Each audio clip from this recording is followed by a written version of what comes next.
وسلام على عباده الذين اصطفى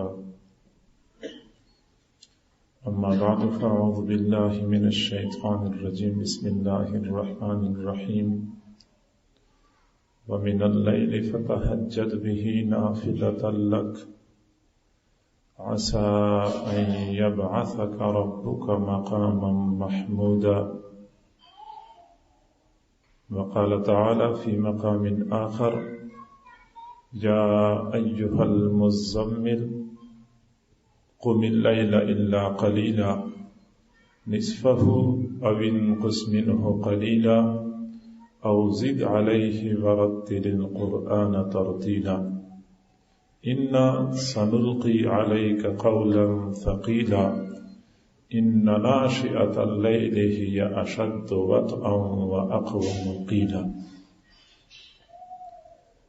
وقال رسول الله صلى الله عليه وسلم يرويه عن الله تبارك وتعالى يتقرب إلي عبدي بالنوافل حتى أحبه أو كما قال عليه الصلاة والسلام سبحان ربك رب العزة عما يصفون وسلام على المرسلين والحمد لله رب العالمين اللهم صل على سيدنا محمد وعلى آل سيدنا محمد وبارك وسلم اللهم صل على سيدنا محمد وعلى آل سيدنا محمد وبارك وسلم اللهم صل على سيدنا محمد وعلى آل سيدنا محمد وبارك وسلم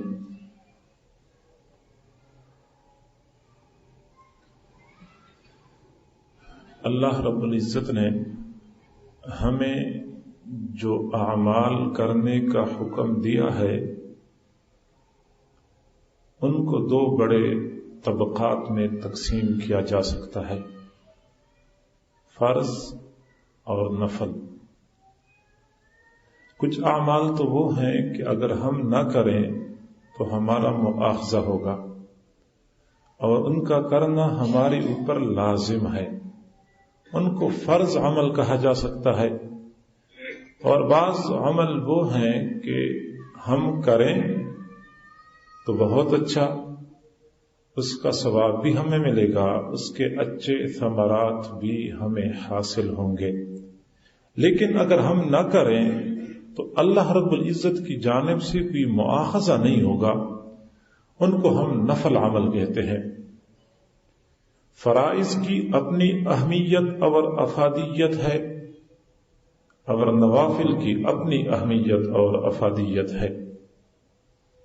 سابقہ زمانے میں جہاں لوگ فرائض کو اہتمام سے ادا کرتے تھے وہاں نوافل کی بھی پابندی کیا کرتے تھے۔ آج بڑے افسوس سے کہنا پڑتا ہے کہ فرائض میں بھی سستی پائی جا رہی ہے، نوافل سے تو بالکل ہم کنارہ کشی اختیار کر چکے ہیں۔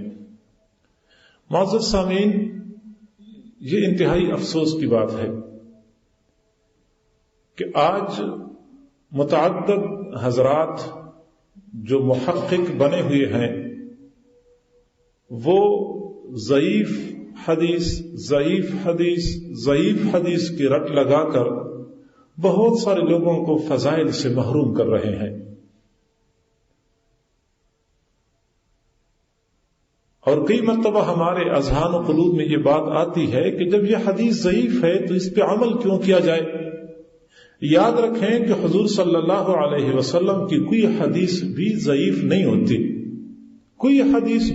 نہیں ہوتی، ہاں جو نقل کرنے والے راوی ہوتے ہیں وہ راوی اصل میں ضعیف ہوتے ہیں۔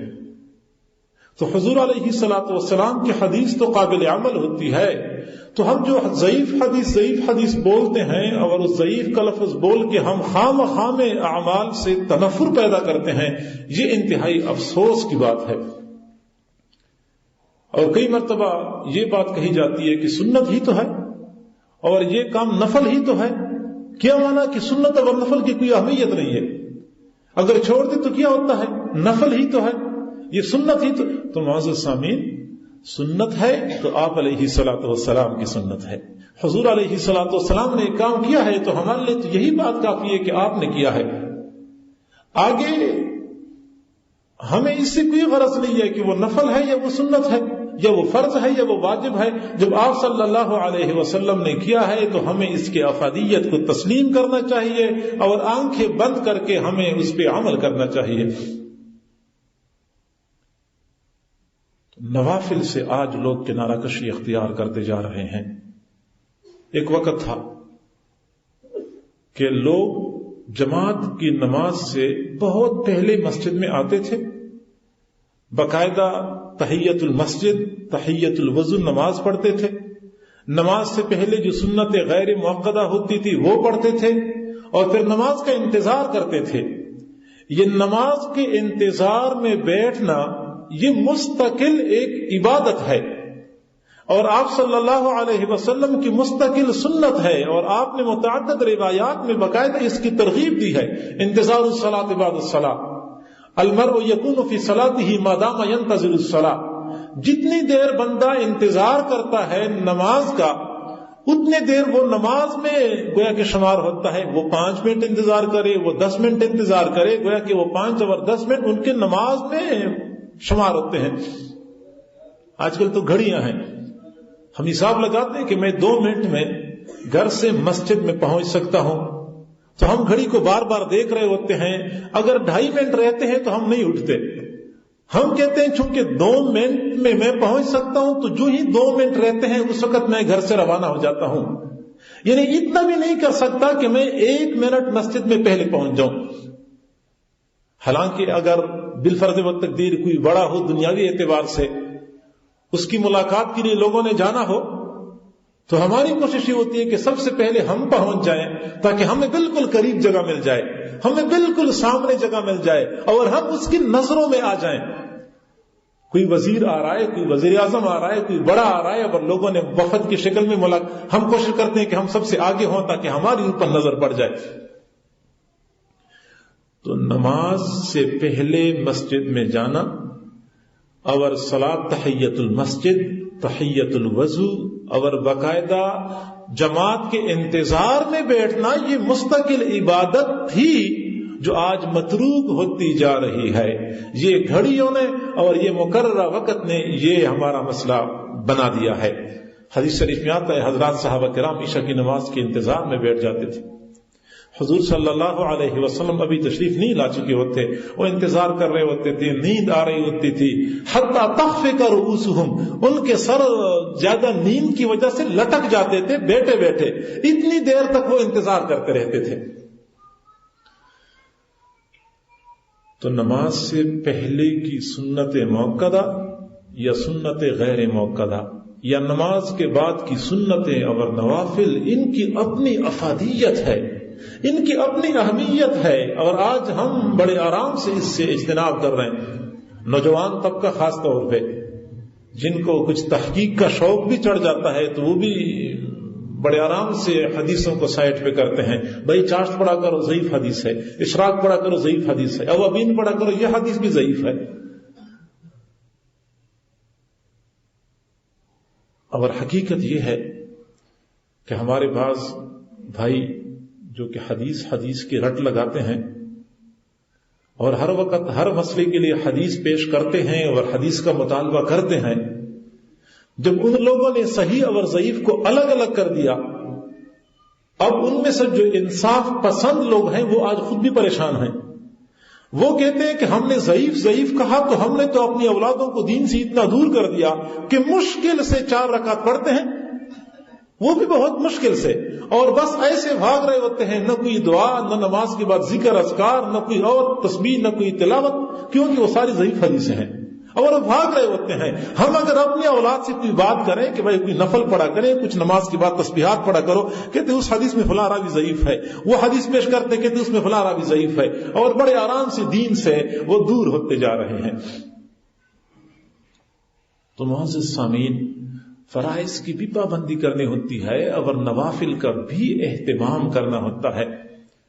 اور اس نوافل میں فائدے کیا ہیں, ان نفلی عبادات کا فلسفہ کیا ہے.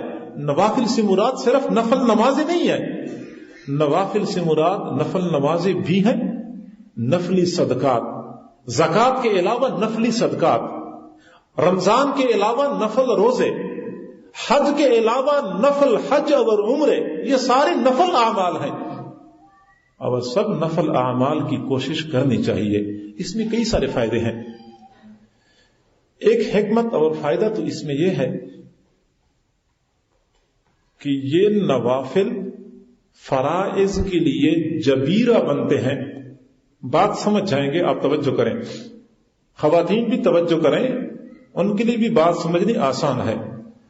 نوافل فرائض کے لیے جبیرہ بن جاتے ہیں۔ ہم کئی مرتبہ نماز پڑھتے ہیں، ہم تو مطمئن ہوتے ہیں کہ ہماری نماز ہو چکی ہے، حالانکہ وضو میں کمی رہ چکی ہوتی ہے، یا کپڑے ناپاک ہوتے ہیں، یا ہم نماز میں ایسی غلطی کر بیٹھتے ہیں جس کی وجہ سے ہماری نماز نہیں ہو چکی ہوتی، ہماری ذمہ وہ نماز باقی ہوتی ہے۔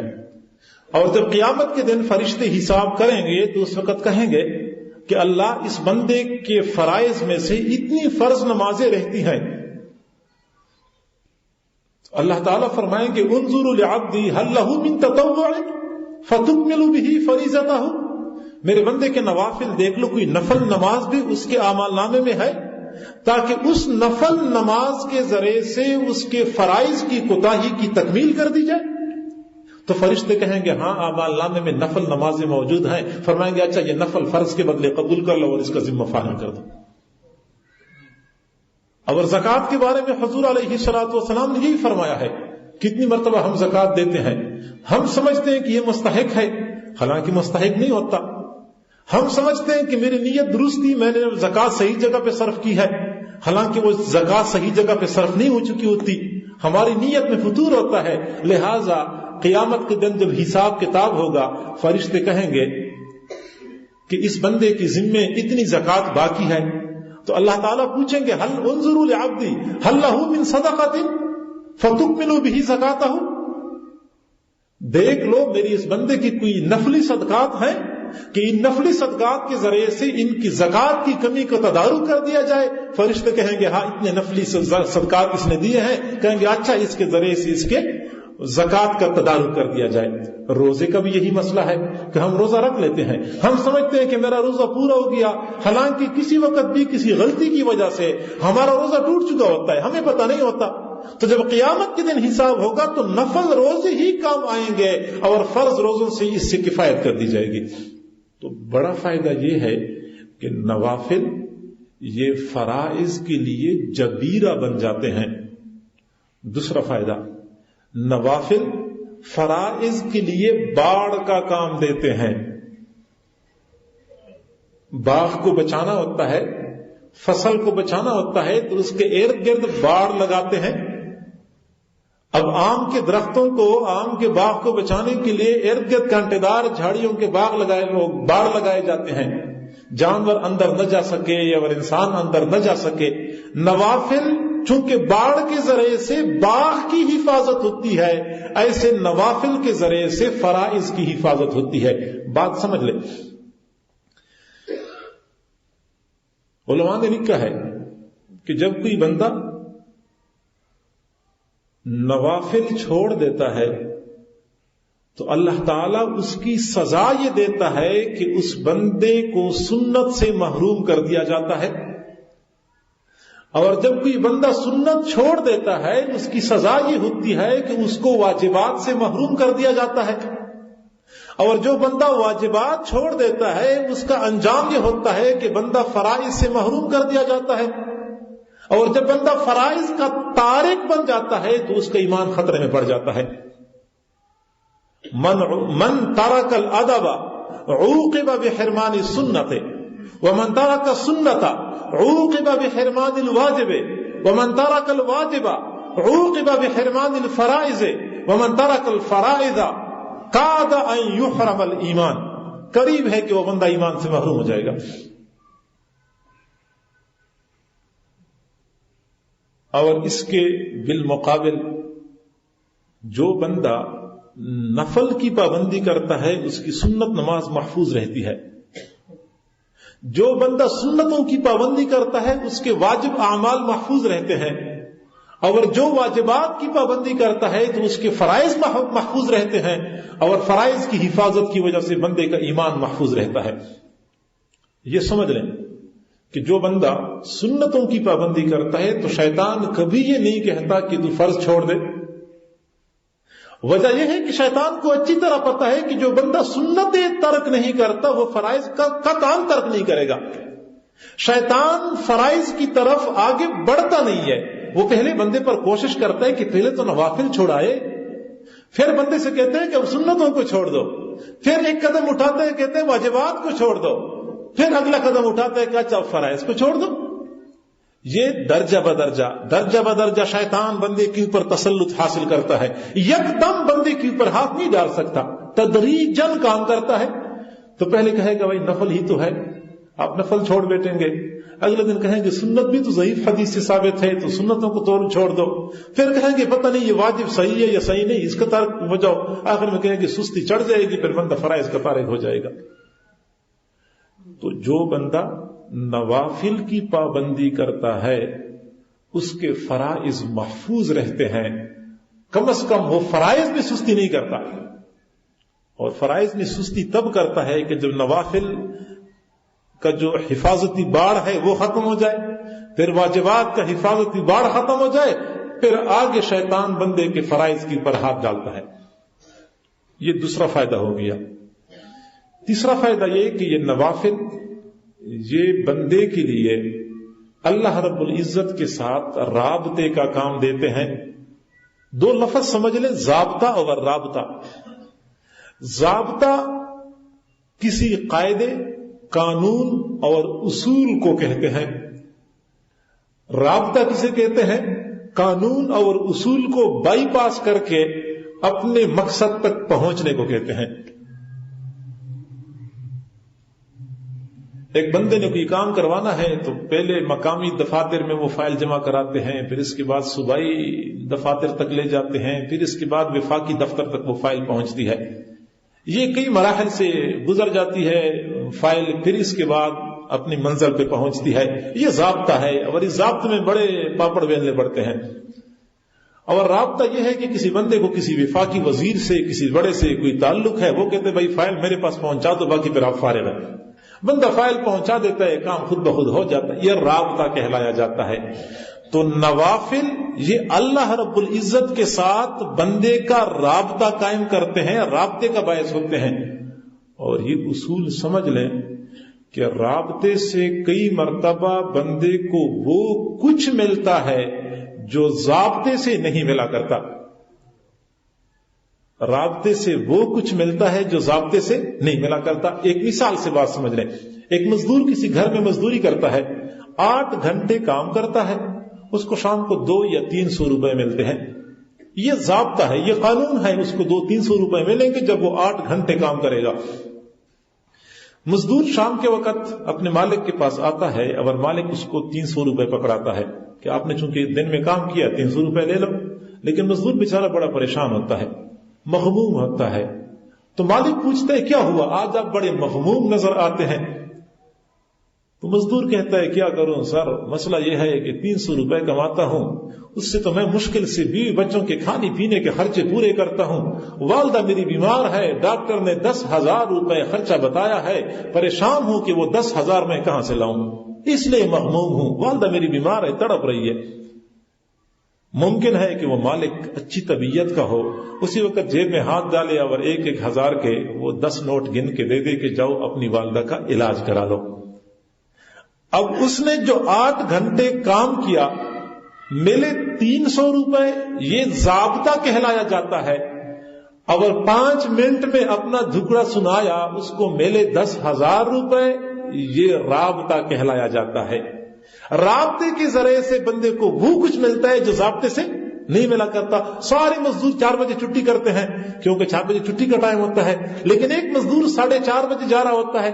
تو مالک پوچھتے ہے کیا ہوا بھائی، آپ آج دیر سے جا رہے ہیں؟ تو مزدور کہتا ہے کہ جی آپ کا سیمنٹ باہر پڑا ہوا تھا اور موسم صاف نہیں ہے، بارش کا خطرہ ہے، تو میں نے سوچا کہ آپ کا سیمنٹ محفوظ کر دوں، آپ کا نقصان نہ ہو جائے، اس میں آدھا گھنٹہ لگ گیا۔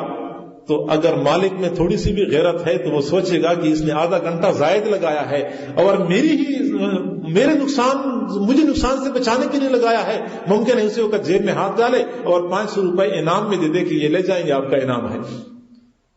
تو یہ ضابطے اور رابطے کا فرق ہے۔ اب نوافل اور رابطے کا کام دیتے ہیں، اس سے کئی مرتبہ وہ کچھ ملتا ہے جو فرائض سے نہیں ملا کرتا۔ میں ہرگز یہ نہیں کہتا کہ نوافل کی اہمیت فرائض سے زیادہ ہے، قطعا نہیں، فرائض کی اہمیت زیادہ ہے، لیکن اس کے باوجود بھی کئی مرتبہ نوافل سے وہ کچھ ملتا ہے جو فرائض سے نہیں ملتا، اور یہ اصول ہے۔ کئی مرتبہ قیمتی چیز ہوتی ہے، اس سے بندے کو وہ فائدہ نہیں ہوتا جو کم قیمتی چیز سے بندے کو فائدہ ہو جاتا ہے۔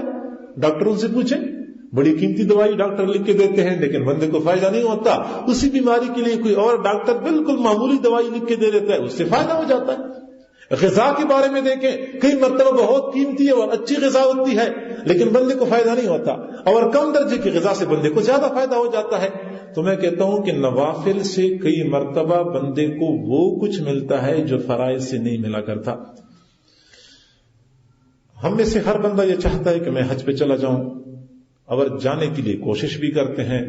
ہم پہلے سے پیسے جمع کرتے ہیں، 6 مہینے یا پورا سال ہم پیسے اکٹھے کرتے رہتے ہیں۔